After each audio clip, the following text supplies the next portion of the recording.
నా రిక్వెస్ట్ మనవి. ఇప్పుడు యార్లగడ్డ వెంకటరావు గారు ఎంతసేపట్లో ముగిస్తారో చూద్దాం. నేను ఎక్కువసేపు మాట్లాడండి అధ్యక్ష. ధన్యవాదాలు అధ్యక్ష.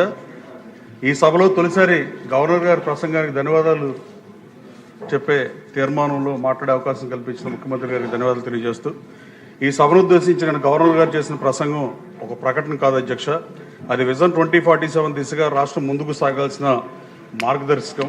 అలాగే ఈ ప్రసంగం మనకు ఒక స్పష్టమైన సందేశాన్ని ఇస్తుంది అధ్యక్ష. అభివృద్ధి అంటే కేవలం పథకాలు కాదు, పథకాలతో పాటు ప్రతి పౌరుడి జీవితంలో గౌరవం, భద్రత, అవకాశాలు, ఉద్యోగ ఉపాధి అవకాశాలు కల్పించడం అధ్యక్ష. గత పాలనలో నెలకొన్న అంధకారం నుంచి మన ప్రభుత్వం నిజమైన అభివృద్ధి ఈరోజు స్పష్టంగా కనబడుతుంది అధ్యక్ష. కేవలం 20 నెలల్లో 4,498 కోట్ల విద్యుత్ బకాయిలు చెల్లించబడ్డాయి అధ్యక్ష. యూనిట్కి 13 పైసలు విద్యుత్ ఛార్జీలు తగ్గించబడిన పరిస్థితి. అమరావతిని మళ్లీ శాశ్వత రాజధానిగా పునరుద్ధరించబడిన పరిస్థితి. 13.25 లక్షల కోట్ల పెట్టుబడి ఒప్పందాల ద్వారా 16 లక్షల ఉద్యోగాలు వచ్చే దిశగా రాష్ట్రం అడుగులేస్తుంది అధ్యక్ష. వైజాగ్ స్టీల్ ప్లాంట్ 450 కోట్ల నష్టాన్ని అధిగమించి 54 కోట్ల ప్రాఫిట్లోకి రావడం శుభసూచకం. ఈ ప్రభుత్వ సంకల్పానికి అది ఉదాహరణ అధ్యక్ష. పోలవరం ప్రాజెక్టు మళ్లీ వేగం అందుకుని నిర్దేశిత లక్ష్యాల దిశగా ముందుకు సాగుతుంది అధ్యక్ష. ఇవన్నీ పాలనలో స్థిరత్వాన్ని తీసుకొచ్చినాయి. ఈ మాటలు కాదు, ఈ వాస్తవాలు అధ్యక్ష. గత పాలన నిరాశకొట్టిన పరిస్థితి అధ్యక్ష. ఈరోజు 14 ఇన్వెస్ట్మెంట్ బోర్డులు ఏర్పాటు చేయడం ద్వారా 8.74 లక్షల కోట్ల ప్రాజెక్టులు ఆమోదం పొందిన పరిస్థితి అధ్యక్ష. 175 నియోజకవర్గాల్లో ఎంఎస్ఎంఈ పార్కులు ఏర్పడుతున్నాయి. అలాగే అమరావతిలో quantum valley, green hydrogen city, space city, semi conductor ecosystem వంటి ప్రాజెక్టులు రాష్ట్ర భవిష్యత్తుకు ఆర్థిక వ్యవస్థను సిద్ధం చేస్తున్న పరిస్థితి అధ్యక్ష. మన యువత రాష్ట్ర భవిష్యత్తు అని అందరూ చెప్పేది అధ్యక్ష. కానీ గతంలో నిరుద్యోగం, మాదక ద్రవ్యాల సమస్య యువతను దెబ్బతీస్తే నవోదయ 2 వంటి చర్యల ద్వారా రాష్ట్రాన్ని నాటుసార రహితంగా మార్చే దిశగా ముందుకెళ్తున్న పరిస్థితి అధ్యక్ష. 5 ఏళ్ల నియామకాలు లేమి తర్వాత మెగా డిఎస్సి ద్వారా 15,941 మంది టీచర్లకి అవకాశం, అలాగే 5,757 మంది కానిస్టేబుల్ నియామకం వ్యవస్థకి కొత్త ఊపు తీసుకొచ్చింది అధ్యక్ష. పరిశ్రమల కోసం క్లస్టర్లు, ఏఐ, డ్రోన్, క్వాంటమ్ స్కిల్ సెంటర్లు యువతను భవిష్యత్తుకు సిద్ధం చేస్తున్నాయి అధ్యక్ష. ఇది కేవలం ఈ రోజు ఉపాధి కాదు, వచ్చే దశాబ్ద కాలంలో రాష్ట్రాన్ని సిద్ధం చేసే నిర్ణయంగా నేను భావిస్తున్నాను అధ్యక్ష.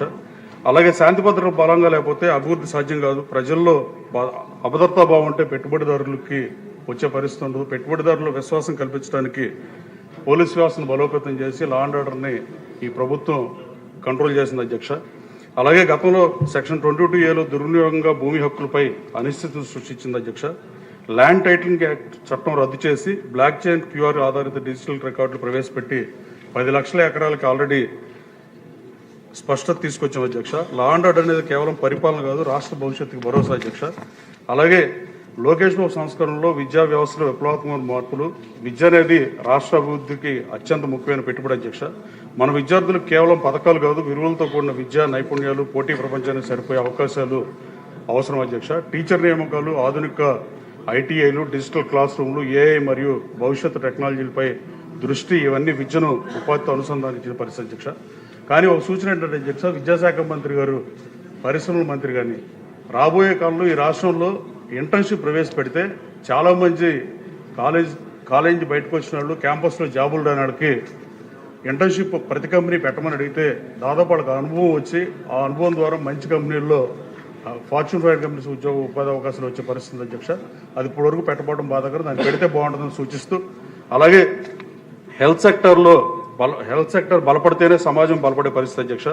ప్రతి కుటుంబానికి ఆరోగ్య భద్రత అనేది అత్యంత ముఖ్యమైన అంశం. రాష్ట్రంలో ప్రతి కుటుంబానికి ఆరోగ్య రక్షణ కల్పించే యూనివర్సల్ హెల్త్ కవరేజ్ నిర్ణయం చారిత్రాత్మక అధ్యక్ష. ఇది కేవలం ఆరోగ్య పథకం కాదు, కుటుంబాలను ఆర్థికంగా కాపాడే రక్షణ వ్యవస్థ. Sanjeevani, telemedicine, Ayushman Bharat, digital health కార్డులు కుటుంబానికి 25 లక్షల వరకు ఆరోగ్య రక్షణ ఇవి ప్రజలకు నిజమైన భరోసా ఇస్తాయి అధ్యక్ష. అన్నదాత సుఖీభావ ద్వారా 46 లక్షల రైతులకి సంవత్సరానికి 20,000 మద్దతు అందించడం రైతులకు భరోసా ఇచ్చిన పరిస్థితి. ధాన్యం కొనుగోలు తర్వాత 24 గంటల్లోనే డబ్బులు చెల్లించడం రైతులకు పెద్ద ఓటు అధ్యక్ష. సహజంగా వ్యవసాయం కానీ, ఉద్యాన పంటలు, ఆక్వా రంగం రాష్ట్రంలో దేశంలోనే ముందుకు తీసుకెళ్తున్నాయి. రైతు ఆదాయం పెరగాలని, వ్యవసాయం లాభదాయకంగా మారాలని ఈ ప్రభుత్వం పనిచేస్తుంది అధ్యక్ష. పాలనలో మార్పు స్పష్టమైన తేడా కనిపిస్తుంది అధ్యక్ష. గత ప్రభుత్వంలో అనిశ్చితి ఉండేది, ఇప్పుడు స్థిరత్వం ఉంది. గత ప్రభుత్వంలో ప్రకటనలు ఎక్కువ ఉండేవి, ఇప్పుడు అమలు ప్రధానంగా జరుగుతుంది. గత 5 సంవత్సరాల ప్రభుత్వ కాలంలో లోపాలు ఎన్నో చోటు చేసుకున్నాయి అధ్యక్ష. టీచర్లను ఒకటో తారీఖున జీతాలు ఇవ్వలేని పరిస్థితి. అలాగే విద్యా వ్యవస్థను బలోపేతం చేయాల్సిన టీచర్లని వైన్ షాపుల దగ్గర పెట్టిన పరిస్థితి అధ్యక్ష.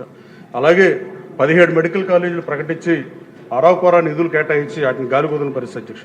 ఆ అభివృద్ధి పనుల కంటే సలహాదారులకే ఎక్కువ డబ్బులు ఖర్చు పెట్టిన పరిస్థితి అధ్యక్ష.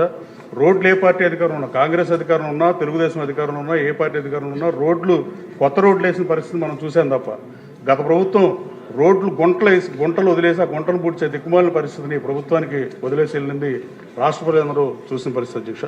పోలవరం ప్రాజెక్ట్ డిలే అయితే వ్యయం పెరుగుతుంది, కంప్లీట్గా చేయకపోతే ప్రాజెక్ట్ వ్యయం డబుల్ అవుతుందనే విషయం 10వ తరగతి విద్యార్థికి కూడా తెలిసిందే. Delay of the project becomes like almost double of the project cost పెరుగుతుందనే విషయాన్ని మాజీ ముఖ్యమంత్రి జగన్మోహన్ రెడ్డి గారికి తెలియకపోవడం బాధాకరం అధ్యక్ష.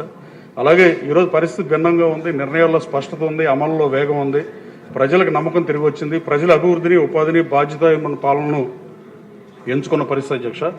ఈ బడ్జెట్ అదే దిశలో ముందుకు సాగుతుంది అధ్యక్ష. అలాగే నిన్న జగన్మోహన్ రెడ్డి గారు అసెంబ్లీకి వచ్చాడు అధ్యక్ష. ప్రతిపక్ష హోదా ఇస్తేనే వస్తానని మరి నిన్న ఎందుకు వచ్చారో తెలియని పరిస్థితి అధ్యక్ష. అంటే గవర్నర్ గారు మీరేమన్నా ప్రతిపక్ష హోదా ఇచ్చారో లేదా ఆయనకు ఆయనే తీసుకుని వచ్చి వెళ్ళిపోయాడో తెలియదు, కానీ గవర్నర్ గారు ప్రసంగం కూడా మొత్తం వినకుండా గవర్నర్ అవమానించిన పరిస్థితి అధ్యక్ష. అలాగే గతంలో 11 సీట్లు వస్తే 11 సీట్లు ఇచ్చిన రాష్ట్ర ప్రజలను కూడా అవమానించిన పరిస్థితి, శాసనసభను అవమానించిన పరిస్థితి అధ్యక్ష. కేవలం 4 లోక్సభ సీట్లు వచ్చిన వైఎస్ఆర్ కాంగ్రెస్ పార్టీ ఏ హోదా ఉందని లోక్సభకు వెళ్తుందో అదే ఓట్లేసిన ప్రజల్ని అవమానించడం అధ్యక్ష. అలాగే అసెంబ్లీని అవమానించాడు, రాష్ట్ర ప్రజలు అవమానించి చివరికి గవర్నర్ కూడా అవమానించిన పరిస్థితి మనం చూసాం అధ్యక్ష. అలాగే నిన్న ఇక్కడ కూర్చొని ఆయన మొత్తం స్పీచ్ని ఇక్కడ ప్రజాస్వామ్యయుతంగా దాని మీద మాడితే బాగుండేది అధ్యక్ష. బయటికి వెళ్ళిపోయి టీవీల్లో లైవ్ చూసి సామాన్య జనంలాగా ఎలక్టెడ్ మెంబర్ శాసనసభ్యులు కూడా టీవీల్లో చూసి మళ్ళీ ప్రెస్ మీట్లు పెట్టి గవర్నర్ ప్రసంగం మీద మాట్లాడిన పరిస్థితి మనం చూసాం అధ్యక్ష. పోడియం దగ్గరికి పంపించి అందరినీ ఆయన అక్కడే కూర్చుంటే బడ్జెట్ తింటున్నాడేమో అనుకునే పరిస్థితి అధ్యక్ష. కానీ 10 నిమిషాలకే వెళ్ళిపోయిన పరిస్థితి అధ్యక్ష. 11 నిమిషాలు.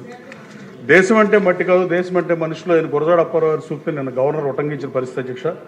ఈ ప్రభుత్వం దేశం అంటే మనుషులుగా గుర్తించి వాళ్ళ అవసరాల కోసం పనిచేస్తుంది. గత ప్రభుత్వం దేశం అంటే మట్టిలాగానే ఆ కొండలు గుట్టలు తోపుని అవినీతి కార్యక్రమాలు చేసిన పరిస్థితి అధ్యక్ష. ప్రతిపక్షం భయపడుతుంది అధ్యక్ష, భయపడుతుంది అధ్యక్ష. మేము నమ్మకం కల్పించాం. ప్రతిపక్షం గతాన్ని దాచి రాజకీయాలు చేస్తుంది అధ్యక్ష. ఈ ప్రభుత్వం రాష్ట్రాన్ని పునర్నిర్మిస్తుంది అధ్యక్ష.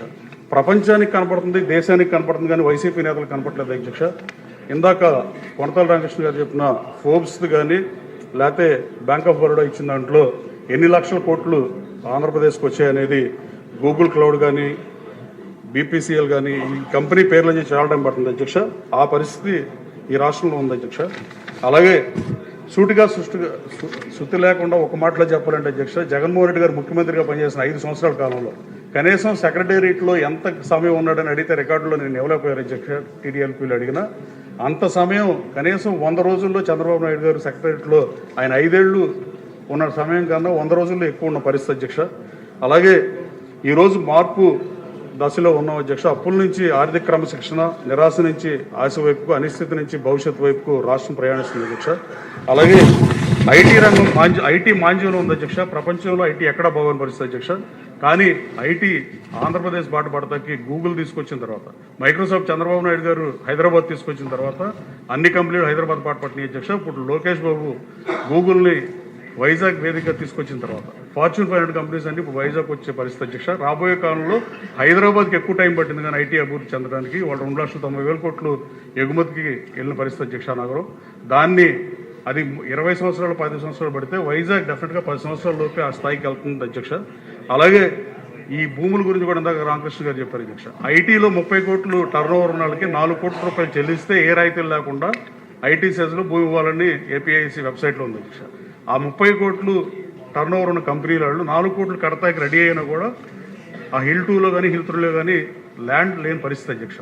అంటే అంతమంది ఐటీ మాంద్యంలో ఉన్నప్పుడు అలా పనిచేసిన లోకేష్ బాబుకు కూడా ధన్యవాదాలు తెలియజేస్తూ, ముఖ్యమంత్రి చంద్రబాబు గారి దూరదృష్టి, ఉప ముఖ్యమంత్రి గారి నిబద్ధత, ఐటీ శాఖ మంత్రి యువతకు నిర్దేశం చేసే దృక్పథం మరియు దేశ ప్రధాని నరేంద్ర మోడీ మద్దతుతో అక్షరక్రమంలో ముందున్న ఆంధ్ర రాష్ట్రం అభివృద్ధిలో ముందుకెళ్తుంది అధ్యక్ష. దాని గూగుల్ రాకతో మరిన్ని ఐటీ కంపెనీలు వచ్చి అభివృద్ధిలో ముందుకు తీసుకోవటం గ్యారంటీ అధ్యక్ష. అలాగే ఈ బడ్జెట్ రాష్ట్ర భవిష్యత్తు నిర్మించే బడ్జెట్గా నేను నమ్ముతూ గవర్నర్ గారి ప్రసంగాన్ని ధన్యవాదాలు తెలియజేస్తాను. Thank you. అలాగే అంటూ చాలా